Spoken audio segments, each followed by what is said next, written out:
삶을 열어가는 아름다운 신앙간증 오직 주만이의 김명인입니다. 모든 일은 마음먹기에 따라 달라진다고 하죠. 나의 삶에서 소망과 감사를 찾는 습관을 갖는다면 하루하루가 행복할 거라는 생각이 드는데요. 여러분은 어떠신가요? 잠언 15장 15절 말씀에는요. 괴로워하는 이에게는 모든 날이 불행하지만 마음이 흥겨운 이에게는 매일이 잔칫날이다 라는 말씀이 있습니다. 여러분의 매일매일이 주님을 믿는 믿음 안에서 정말 흥겨운 잔칫날이 되기를 소망하면서 오늘 이 시간 시작하겠습니다. 삶을 열어가는 아름다운 신앙간증 프로그램 오직 주만이, 오늘도 아름다운 간증자분들이 준비하고 계신데요. 먼저 이 자리 함께 해주신 분들과 인사 나누겠습니다. 춘천 한마음교회 성도님들 반갑습니다.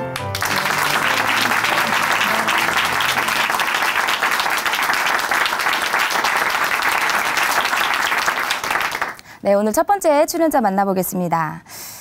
우리가 살아가면서 갖는 여러 가지 마음 중에서요. 정말 과하면 독이 되지만 또 너무 없어도 문제가 되는 것 뭘까요?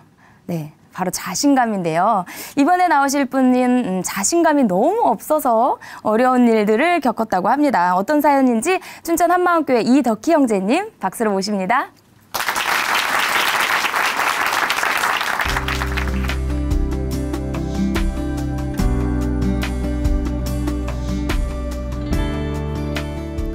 안녕하세요. 춘천 한마음교회 이덕희입니다.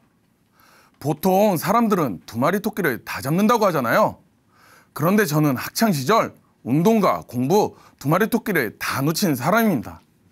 그래서 항상 무슨 일이 있으면 난 못 배워서 그래, 난 무식해서 그래 말하며 주눅들어 자신감 없이 살았습니다. 그러나 그런 제가 부활하신 예수님을 만나고 자신감 있고 자유한 삶을 살고 있는 이야기를 하려고 합니다. 저는 초등학교 2학년 때 아버지의 권유로 야구를 시작하게 되었어요. 당시 제가 다니던 학교에는 야구부가 없어 야구부가 있는 다른 학교에 아버지와 함께 가게 되었습니다. 처음 간 그곳은 너무 좋았어요. 처음 해보는 야구가 좋았던 건 아니고요. 그렇다고 감독님이나 형들이 좋았던 것도 아니에요. 제가 좋았던 것은 운동이 끝나고 나서 주는 간식이 좋았습니다. 간식은 빵과 우유였는데요. 야구라면 이걸 매일 먹을 수 있다고 하더라고요. 그래서 저는 야구를 시작하게 되었습니다. 그러나 야구부 생활이 쉽진 않았어요. 제가 운동신경이 좋거나 운동을 잘하는 아이가 아니었거든요. 그래도 초등학교 때는 다른 친구들보다 먼저 야구를 시작해서 그럭저럭 하며 보낼 수 있었습니다. 하지만 뚱뚱했던 저는 중학교에 올라가면서부터 훈련을 따라가는 것이 힘들었고 결국 중학교 1학년 때 무릎에 무리가 와서 1년 정도 운동을 쉬게 되었습니다. 그렇게 쉬다가 다시 운동을 시작했지만 남들보다 운동도 못하고 무릎도 아프고 해서 코치님께 찾아가 그만두겠다고 이야기를 했어요. 그런데 코치님이 그렇게 그만두면 죽도 밥도 안 된다며 계속 하라고 하시는 거예요. 그 순간 운동을 그만두면 고등학교도 못 갈 것 같다는 생각에 계속 야구를 하기로 했습니다. 다행히 제가 다니던 중학교는 고등학교와 같이 있어 특기생으로 고등학교에 갈 수 있었어요. 그러나 고등학교 생활은 더 힘들어졌습니다. 몸도 아프고 야구도 못하고 점점 자신감은 없어지고 그러다 보니 더 못하게 되고 그러면 감독님은 더 무시하고 정말 이렇게 계속 해야 되나라는 생각이 들 정도였으니까요. 하지만 고등학교는 졸업해야 된다는 생각에 계속 야구를 하게 되었고 그렇게 고등학교를 졸업하며 10년 동안 하던 야구를 그만두게 되었습니다. 고등학교를 졸업하고 보니 배운 게 하나도 없더라고요. 운동을 하며 학교 수업을 제대로 들어본 적이 없었거든요. 왜냐면 수업은 3교시만 했는데요. 그나마도 수업 시간에 자던가 아니면 땡땡이 치고 놀다가 운동하러 가곤 했습니다. 또 중학교 때부터 시험 때면 선생님께서는 운동부 손들라며 빨리 한 번으로 찍고 나가라고 하시더라고요. 늦게라도 찍으면 그것도 늦냐며 재촉했어요. 그러면서 학년, 반 이름만 잘 쓰라고 하시더라고요. 그렇게 한 번으로 서둘러 찍고 나오면 친구들끼리 이번에는 몇 번의 답이 많았냐 하며 확인했어요. 그러면서 전교 꼴등을 확인했고 전교 꼴등이 아니면 자랑하고 다녔어요. 그렇게 고등학교를 졸업하며 못 배웠다는 생각이 들었고 배워야 무시당하지 않겠다는 생각을 가지게 되었어요. 그래서 학원을 다니며 공부를 시작하게 되었지만 공부를 하면서도 제 속에서는 못 배워서 무식하다는 생각이 떠나지 않더라고요. 고등학교 졸업 후 초등학교에서 코치 생활을 한 적이 있었는데요. 그때 저는 인사나 대화도 잘 못하는 사람이었어요. 인사를 했는데 안 받아주면 내가 고등학교만 졸업해서 날 무시하나 생각에 너무 힘들었어요. 대화 중에 무식함이 드러날까 봐 대화도 정말 힘들었어요. 그래서 아예 대화는 피했어요. 이런 저를 보고 감독님께서는 너 그렇게 해서 사회생활은 하겠냐 하시기도 했어요. 한 번은 카드회사에서 알바할 때 일인데요. 교육을 받으러 갔어요. 그런데 인쇄물에 돌아가면서 읽게 했어요. 혹시 영어가 있나 훑어보니 영어가 있더라고요. 그 영어 단어는 멤버십 카드였어요. 제 차례가 다가올수록 심장은 터질 것 같고 얼굴은 빨개지며 등에선 식은땀이 났어요. 제 차례가 왔을 때 혹시 틀릴까 봐 얼버무리며 라고 읽었어요. 혹시 틀려서 사람들이 쳐다보나 살폈는데 아무 반응이 없어. 안 돼 한숨을 쉬며 자리에 앉았어요. 그렇게 무식하다고 무시당할 것 같으면 그 자리를 최대한 피하고 싶었어요. 대학에 가면 다른 사람들에게 무시당하지 않을 거라는 생각에 체육학과에 원서를 넣게 되었어요. 체육학과는 실기시험을 선택하는 게 있더라고요. 그래서 살펴봤는데 농구, 축구, 볼링 등이 있었어요. 그런데 그 종목들을 보면서 이런 생각이 들더라고요. 농구? 잘 못하고, 축구도 잘 못하고, 볼링은 아예 못하고, 내가 잘하는 게 하나도 없네. 난 다 못하네. 생각하며 우울해져 힘들었던 적도 있습니다. 그래서 뭔가 배워야겠다는 생각에 컴퓨터 자격증 공부를 시작하게 되었어요. 그때 저는 컴맹이었는데요. 어느 정도였냐면 컴퓨터를 잘못 켰다가 끄면 컴퓨터가 터지는 줄 알고 있을 정도로요. 하지만 컴퓨터 자격증 공부를 시작한 이유는 다른 사람들에게 좀 있어 보일 것 같다는 생각에 시작하게 되었습니다. 시험 과목 중에 전산 통계라는 과목이 있었어요. 혼자 하기 힘들더라고요. 그래서 저는 대학생이던 누나에게 도와달라고 했습니다. 누나는 방학 후 와서 가르쳐주기로 했어요. 드디어 누나가 집에 온 날 일이 터지고 말았습니다. 다른 사람에게 배우는 것은 제 무식함이 드러나는 것 같아 누나에게 도와달라고 한 건데요. 누나는 한참을 가르쳐주다가 짜증난다는 듯이 아니 이것도 몰라? 하는 거예요. 순간적으로 누나가 무식하다고 무시했다는 생각이 들며 화가 났고 어머니도 집에 계신데 큰 소리로 욕을 하며 내가 이거 하면 물어보겠어? 대학 다닌다고 잘난 척하지 마. 짜증나니까 그냥 가. 하며 제 눈에 보지 말라고 큰 소리를 치며 나가려는데 화가 삭혀지지 않더라고요. 그래서 발로 벽을 찼는데 벽에 구멍이 생겨 버렸습니다. 하지만 그 상태로 그냥 옷을 입고 밖으로 나와버렸어요. 누나한테 무식하다고 무시당했다는 생각에 도저히 참을 수가 없었거든요. 나중에 들었는데요. 누나도 잘 모르는데 자꾸 물어봐서 누나 자신에게 짜증났던 거라고 하더라고요. 대학에 가면 다른 사람들에게 조금은 당당해질 거라는 생각에 춘천에 있는 인연제 대학에 입학하게 되었어요. 그런데 좋은 대학도 아니고 또 야간 대학이라는 생각에 다른 사람들보다 못 배웠고 무식하다고 생각했고 남들과 비교하며 자신감 없이 지냈습니다. 사실 대학에 다니며 장학금도 받았어요. 또 시험 때면 동기들은 빈 강의실을 찾아 저에게 배우기도 했었고요. 동기들은 교수님이 설명해 줄 때보다 형이 설명해 주는 게 훨씬 이해가 잘 돼요 하기도 했어요. 그래도 전 자신감 없이 지냈습니다. 졸업 후 인천으로 취업을 하며 누나의 권유로 춘천 한마학교의 작은 교회에 가게 되었어요. 거기서 일꾼은 저를 보고 등치는 있는데 질문만 하며 얼굴은 홍당무처럼 빨개지고 몸은 오징어처럼 조그맣게 말렸다며 아마 구멍이 있었으면 들어갔을 거라고 했어요. 그리고 운동했어요? 하면 야 그래. 하면 말끝을 흐렸고 전공이 뭐예요? 하면 컴퓨터 하면 말을 끝까지 못했어요. 그런데 이렇게 사는 게 참 답답했어요. 언제까지 이렇게 자신감 없이 살아야 되나라는 생각이 들더라고요. 그런 마음으로 춘천에 돌아와 하나님을 더 많이 알고 싶어 교회도 열심히 다녔어요. 정말 하나님을 알고 싶었고 만나고 싶었거든요. 그렇게 설교 시간에 졸던 것도 없어지고 말씀도 열심히 들었어요. 예배도 열심히 나갔고요. 그러다 보니 스스로 나름 잘하고 있다고 생각했어요. 하지만 그때뿐이었고 제 마음속에 무슨 일이 생기며 여전히 자신감 없이 살았습니다. 그러던 어느 날 예배 중 목사님의 설교 말씀을 들으면서 예수님을 믿으면 제가 살겠구나 생각했어요. 예수님만 붙들어야겠다는 생각이 들더라고요. 그런데 어떻게 할지 몰랐습니다. 그러다 목사님께서 왜 사람이 변하지 않는가에 대한 고민을 하시면서 제자들을 보게 되었다고 하셨어요. 죽음 앞에서 죽을까봐 다 도망갔던 제자들이 나중에는 죽인다고 해도 목숨을 걸고 예수님이 하나님이심을 증거했는데 도대체 그 사람들이 무엇을 보았을까 하셨대요. 그런데 그 사이에는 아무리 찾아봐도 부활밖에 없었다고 하셨어요. 순간 순교한 제자들의 역사적인 사실이 생각났어요. 베드로는 십자가에 거꾸로 매달려 죽고 야고보는 칼에 찔려 죽고, 아, 제자들이 예수님의 부활을 봤구나. 이분이 실제로 부활하셨구나. 부활 정말 실제 일어난 사실이었고 우리에게 주신 확실한 증거가 맞더라고요. 그제서야 목사님께서 말씀하시던 부활을 통해 성경 전체를 믿을 수 있는 것이다 말씀에 아멘 되었습니다. 그러고 나니 예수님을 믿지 않는 것이 죄라는 성경 말씀이 생각났어요. 전 마귀가 하나님 되려고 했던 죄와 동일한 죄를 진 죄인인데 예수님을 보내주셔서 다 용서해 주셨는데 끝까지 예수님을 주인으로 믿지 않은 그 죄, 이게 정말 악랄한 죄를 한 것이 보였어요. 회개하지 않을 수 없더라고요.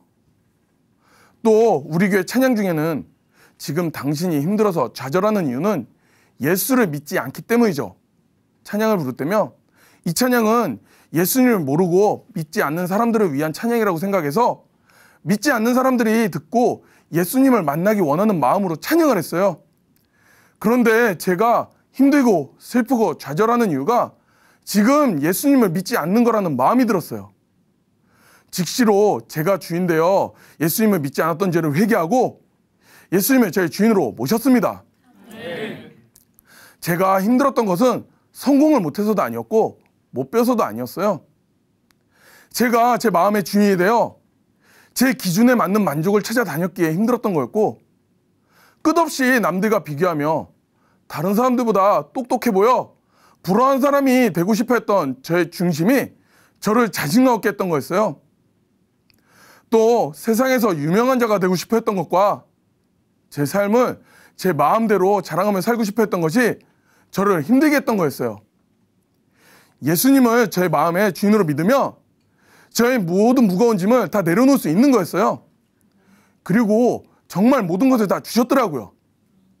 우리 목사님께서는 자주 전능자가 이 땅에 오셨다 가셨는데 그냥 가셨겠느냐? 모든 것을 다 주시고 가셨다 말씀하시는데요. 정말 예수님이 모든 것을 다 주시고 가셨습니다. 그 후 저는 자신감 있고 자유한 삶을 살고 있습니다. 요즘은 출퇴근 때면 제가 먼저 찾아가서 인사를 해요. 이제는 인사를 받던 안 받던 상관이 없거든요. 또 전에는 자신감이 없어 말도 못하고 주로 듣는 사람이었어요. 그러다 보니 외모만 보고 과묵하다, 듬직하다는 말을 많이 들었는데요. 요즘은 자유하게 참 말을 많이 해서 수다스럽다, 시끄럽다는 말을 자주 들어요. 또 가족들이 모일 때면 제 목소리만 들릴 때가 많은데요. 가족들은 제일 좀 마고 하기도 해요. 한 번은 아내와 대화 중에 축하한다 이 아이가 나와 콩글래츄레이션이라고 한다는 것이 생각이 안 나 콩글리시라고 해버린 거예요.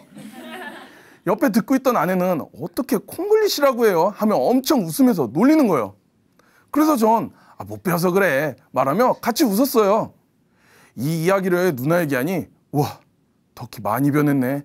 예전 같았으면 뒤집어졌을 텐데 하더라고요. 예전에는 깊지 못한 지식 때문에 무식함이 탄로 날까봐 먼저 대화를 시작해놓고 가만히 듣고만 있었어요. 그러면 전 그 대화 속에서 똑똑한 사람이 되어 있었거든요. 그렇게 저를 포장했어요. 그런데 요즘은 사람들이 모르는 게 없네요 하면 제가 먼저 습자지처럼 얇고 넓게 하는 지식이라 깊이가 없어요 하며 웃습니다. 한 번은 대학원에 다닐 때 일인데요. 대학원에 다니면서 이곳에 온 사람들은 좀 똑똑한 사람들이 온다고 생각했어요. 예전 같았으면 분명 이것으로 눌렸을 거예요. 그리고 대학원에는 발표 수업이 많은데요. 한 번은 자신감 있게 발표하고 나오는데 한 형님이 야, 넌 딱 교수 스타일이야 말을 하더라고요. 완전 의외였어요. 예전 같았으면 자신감 있게 발표하는 것은 기대도 못했을 거예요. 그리고 우리 교회 유치부에는 F4라고 있어요. F4는 파도뽀의 약자인데요. 이름 그대로 아이들 아빠 4명이 한 달에 한 번 율동과 암송 말씀을 아이들과 함께 합니다. 율동은 주로 3세부터 7세 아이들 눈높이에 맞추어 고르는데요. 저는 깜찍이 천사 역할로 깜찍하고 귀엽고 망가지는 모습을 보일 때가 많아요. 그런데 유치부 아이들뿐만이 아니라 어머님들과 선생님들 앞에서 해야 한다는 거예요. 거기다 녹화도 하고요. 예전 같았으면 도저히 할 수 없었을 거예요. 그런데 이젠 그것이 기뻐요. 전 이것에 대해 오직 2가지 생각만 있었어요. 하나는 교회 공동체의 일원으로 태어났다는 것을 알면서 제가 이것을 포기하며 교회 공동체의 틈이 되고 그 틈이 교회 공동체를 힘들게 할 수 있다는 생각이었고요. 또 하나는 저의 율동이나 망가진 모습으로 한 아이라도 마음 문을 열어 복음을 들을 수 있다며 해야 하는 것이 맞다라는 생각입니다. 한 번은 여름 성경학교 때 성극을 한 적이 있었는데요. 처음에는 배역이나 비중을 전혀 모르고 그냥 잠깐 나오는 건 줄 알고 하겠다고 했어요. 그런데 대본을 바꿔보니 비중이 있는 배역이더라고요. 베드로였거든요. 순간 내가 할 수 있을까? 생각으로 고민을 했어요. 하지만 제 재능이나 능력, 자신감으로 하는 것이 아니라 오직 성령님께서 일하시면 할 수 있다라는 말씀이 생각났어요. 그렇게 성극을 준비하고 시작하게 되었습니다. 성극을 준비하면서 어떻게 하면 잘할 수 있나요? 물었더니 직접 그 인물이 돼보라고 하더라고요. 베드로가 어땠을까 생각해 봤는데요. 부활하신 예수님을 만난 베드로는 정말 기쁘고 담대했을 거라는 생각이 들며 저도 베드로와 같이 부활을 본 그 기쁨과 담대함이 그대로 임했습니다. 그렇게 무대에 서고 나니 정말 떨리지도 않고 기쁨을 했어요. 그런 저를 보고 교회 지체분들은 연기도 외모도 딱 베드로라고 하더라고요. 그렇게 성극이 끝나고 나서 교회 지체분들이 잘했다 칭찬하셨는데요. 예전 같았으면 그 시선들이 부담스러웠을 텐데 지금은 교회 공동체와 함께 그 기쁨을 누리고 있습니다. 전에는 끝없이 남들과 비교하고 저의 부족한 모습을 감추며 자신감 없이 살았던 저였어요. 그런데 저의 마음에 예수님을 주인으로 모셔드리고 나니 자신감과 자유 그리고 기쁨이 넘칩니다. 또 저희 모든 것의 참 주인이신 부활하신 예수님과 동행하는 삶은 자신감 넘치는 삶이고요. 저의 자신감은 저의 주인 되신 예수님이십니다. 그리고 성경 마지막 대사 중에 베드로의 고백이 있었어요. 그 고백이 저의 고백이 되었습니다. 이 고백으로 주께 받은 사명을 위해 달려나가겠습니다. 나는 죽는 그날까지 내가 만난 부활하신 예수님을 증거할 것에 사명! 감사합니다.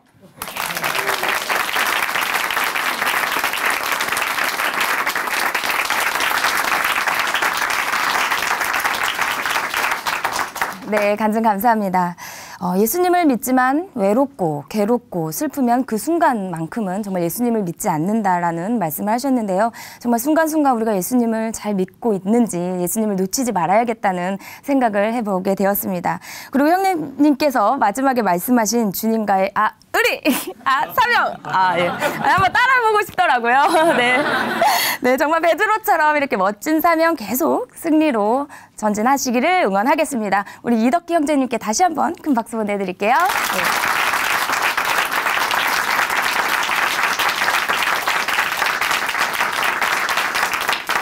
아름다운 믿음의 고백으로 하나님의 은혜를 나누는 오직 주만이 2번째 출연자 만나보겠습니다. 네, 오늘 2번째 출연자분은요, 경찰이신 자매님이십니다. 그런데요, 별명이 독종이었다고 해요. 그래서 독종 여자 경찰. 네, 어떤 사연인지 정말 궁금한데요. 바로 모셔보겠습니다. 춘천 한마음교회 안순호 자매님, 큰 박수로 모십니다.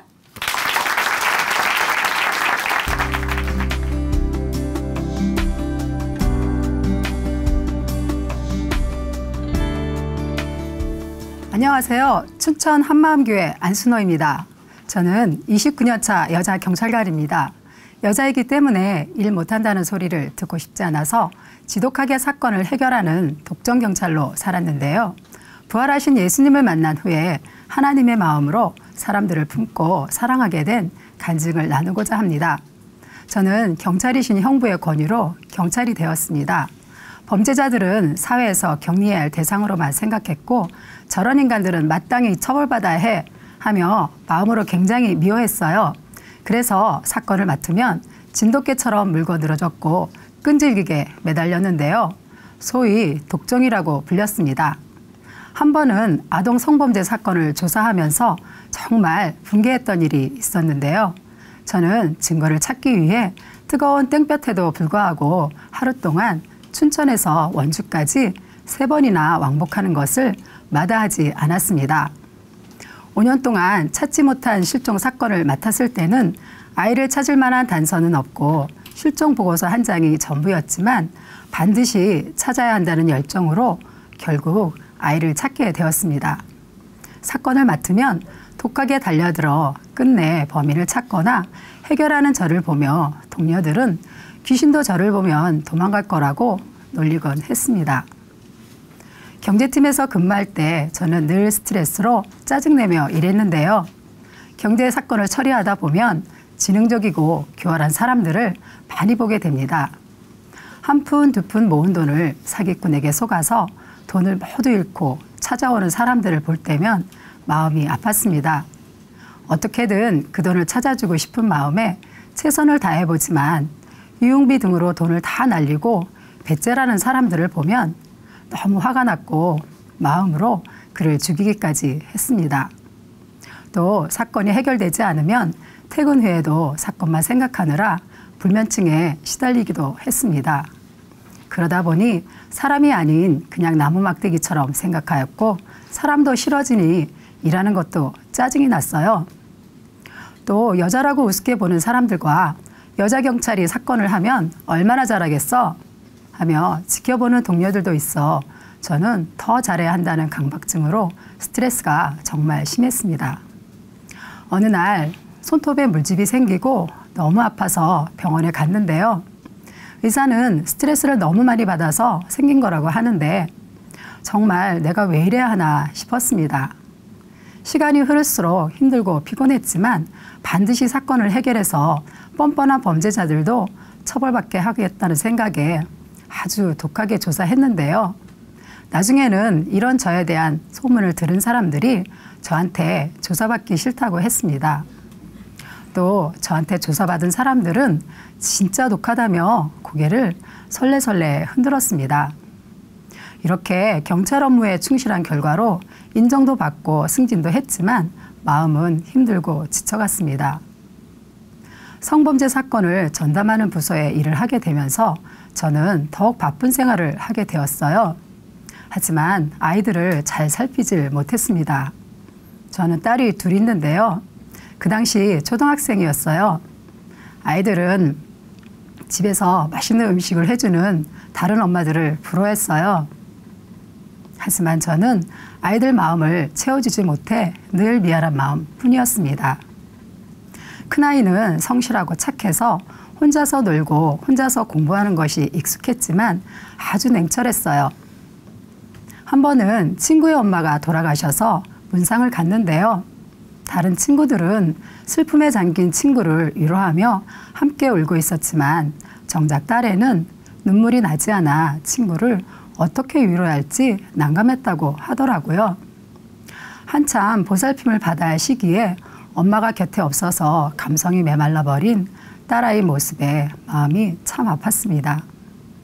그리고 작은 아이는 마음이 여리고 예민해서 상처를 쉽게 받는 편이었는데요. 늘 학기 초가 되면 학교에 가는 것을 두려워했어요.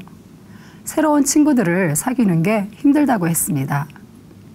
어느 날 아이가 야간 학습이 끝나도 집에 돌아오지 않는 거예요.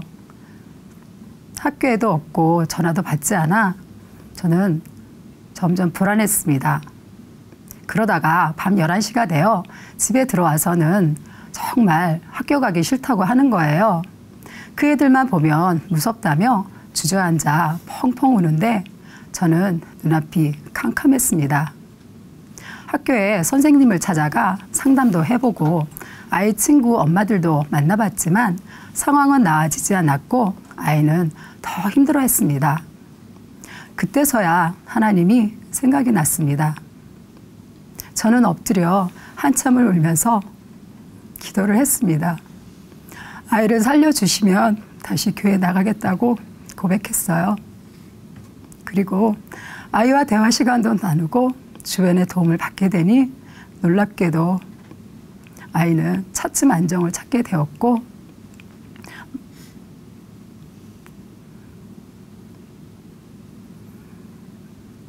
마음의 안정을 찾아갔습니다. 그즈음 제가 근무하는 곳에 진술분석 전문가로 도움을 주고 있는 한마음교회의 한 자매를 만났는데요. 축구 선수인 자매의 동생이 부활하신 예수님을 만나 주를 위해 축구를 하며 기쁘게 복음을 전하게 되었다고 하면서 교회에 대한 소개를 했습니다. 그래서 교회를 찾게 되었습니다. 교회 본당에 들어가 기도하는데 그냥 눈물만 나왔습니다.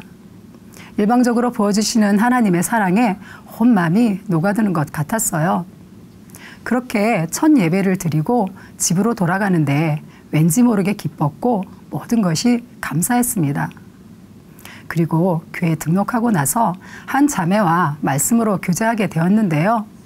그 자매는 보이지 않는 하나님을 어떻게 믿을 수 있냐고 물어보더라고요. 하지만 저는 당연히 하나님이 계신다고 생각했고 그냥 믿었기 때문에 자매의 이 질문에 대답하지 못했습니다. 그러자 그 자매는 부활이라는 역사적 증거를 통해 믿는 것이라고 하면서 사역과 부도책을 보여주었습니다. 그리고 세계 4대 성인 중 예수님만 부활하셨다고 말하는데 사학과 출신이었던 저는 남들도 다 아는 사실을 이 자매가 왜 얘기하는지 궁금했습니다. 그러면서 부활은 역사적 사실이고 부활의 표적으로 예수님이 하나님이신 것을 믿을 수 있다고 하는 거예요. 저는 이 말을 생전 처음 들었고 정말 놀라지 않을 수 없었습니다. 창조주 하나님이신 예수님이 성경의 예언대로 이 땅에 사람으로 오셔서 내 죄를 위해 죽으시고 성경대로 부활하셨다는 거예요. 성경의 예언대로 보여주신 요나의 표적, 부활 때문에 바울이 굴복한 거였어요. 예수님을 전하던 제자들을 잡으러 다메섹으로 가던 길에 바울은 부활하신 예수님을 만난 후에 주를 위해 죽기까지 복음을 전한 거였어요. 부활하신 예수님을 만나고 나서야 제자들은 창조주 하나님이신 예수님께 굴복한 것이었습니다. 그제서야 로마서 1장의 성결의 영으로는 죽은 가운데서 부활하여 능력으로 하나님의 아들로 인정되셨으니 곧 우리 주 예수 그리스도시니라 하신 말씀이 정확히 믿어졌습니다. 그리고 나니까 내가 하나님께 무슨 짓을 했는지가 정확히 보였습니다. 내가 하나님 되어 모든 것이 내 것이라고 하나님을 무시하고 살았는데 그런 나의 죄 때문에 예수님이 죽으시고 부활하신 거였어요. 하나님의 원수였던 나 대신 예수님이 죽으시고 부활하셔서 믿을 수 있게 해주셨는데 그런데도 내가 이 예수님을 주인으로 믿지 않았다는 것이 정확히 보였습니다. 그때서야 요한복음 3장에 하나님이 세상을 이처럼 사랑하사 독생자를 주셨으니 이 말씀이 얼마나 큰 사랑인지 알게 되었습니다. 아들을 내어주신 하나님의 사랑 앞에 예수님을 주인으로 믿지 않았다는 것이 회개하지 않을 수 없었습니다. 그리고 예수님을 주인으로 영접하였습니다.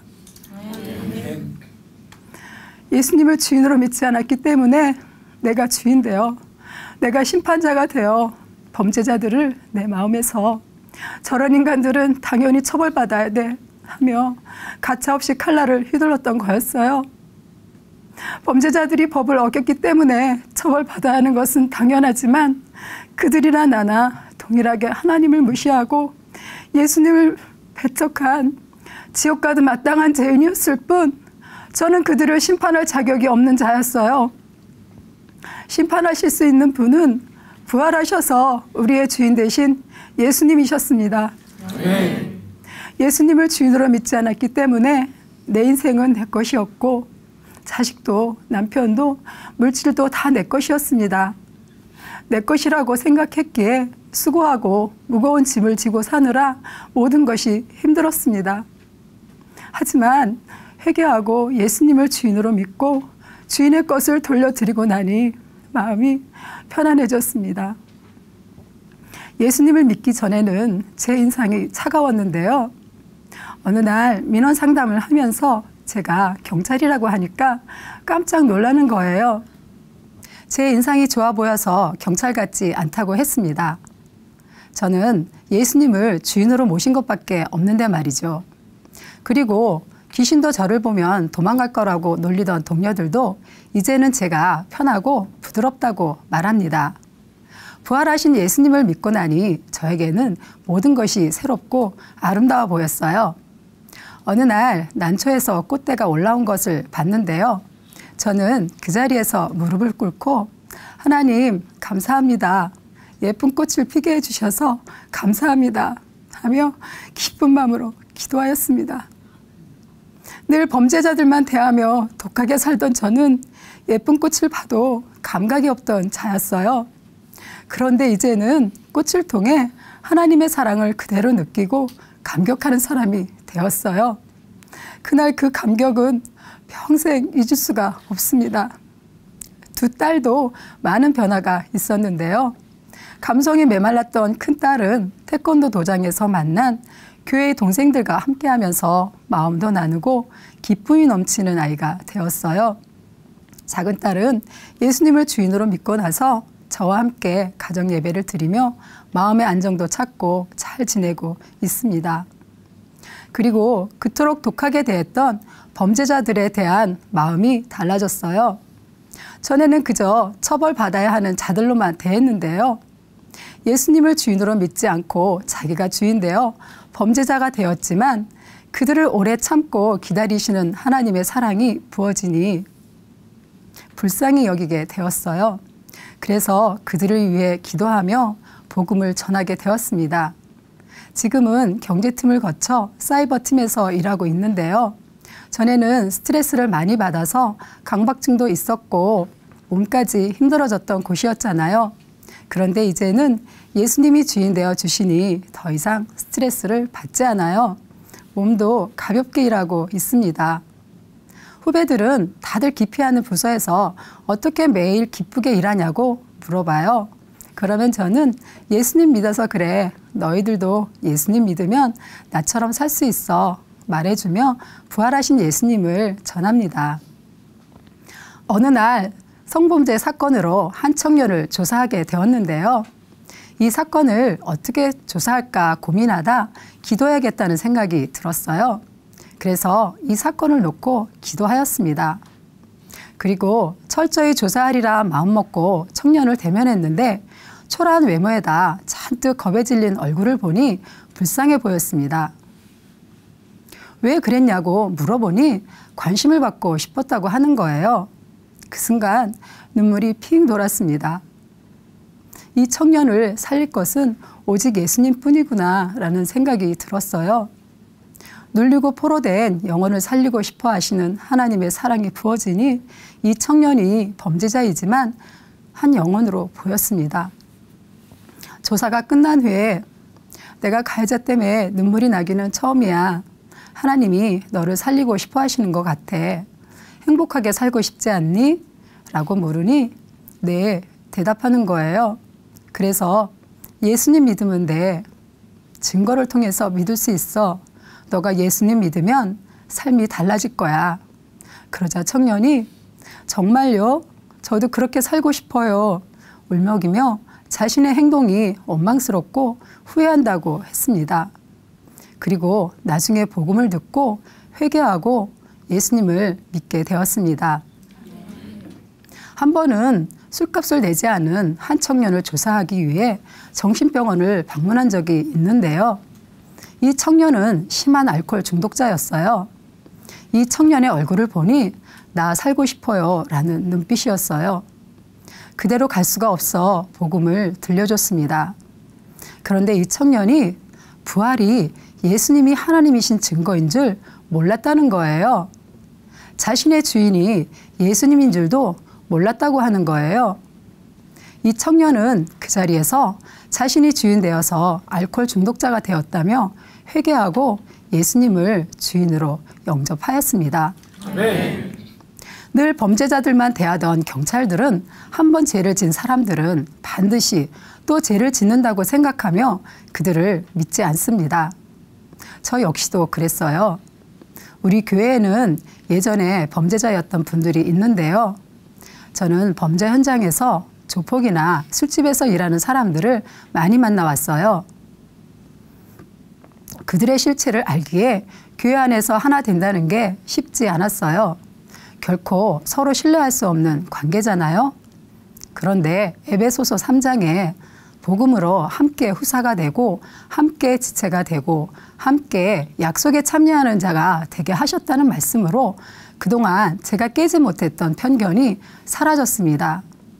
복음으로 이 공동체가 형제 자매라는 것을 알게 되니 이들에 대한 제 마음이 확 열렸는데요.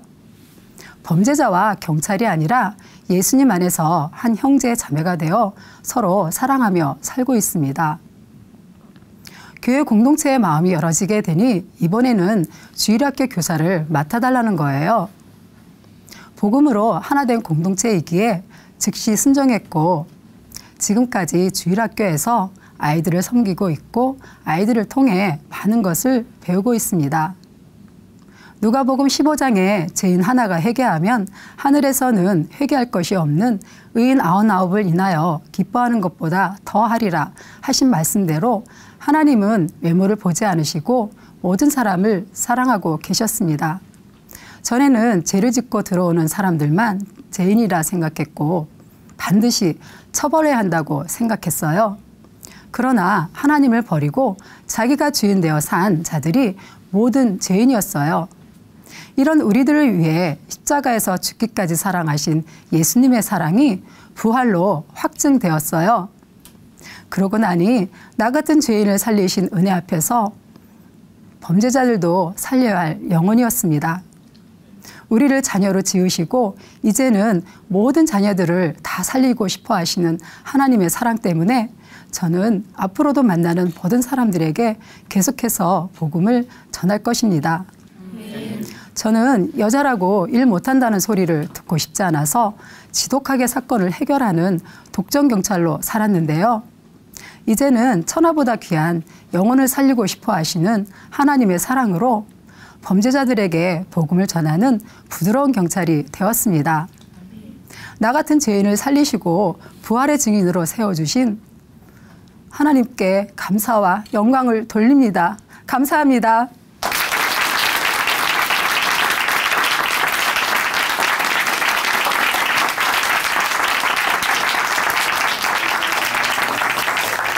네, 간증 감사합니다. 세상에서 범죄를 저지른 자만이 죄인이 아니고 정말 하나님을 버리고 자신이 주인된 삶을 사는 것, 이것이 진짜 하나님 앞에서, 전능자 앞에서 죄인이라는 것 다시 한번 생각해 보게 되었습니다. 네, 독종경찰에서 이제는 복음경찰로 변화하셨는데요. 앞으로도 이 복음으로 진짜 죄인을 돌이키게 하는 복음경찰의 멋진 사명 잘 감당해 주시기를 응원하겠습니다. 우리 다시 한번 안순호 자매님께 큰 박수 보내드릴게요.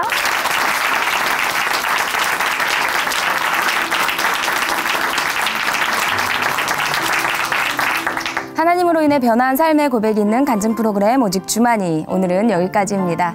지금까지 함께해 주신 춘천 한마음교회 성도님들 그리고 시청자 여러분 감사드립니다. 오늘도 찬양으로 마무리하겠습니다.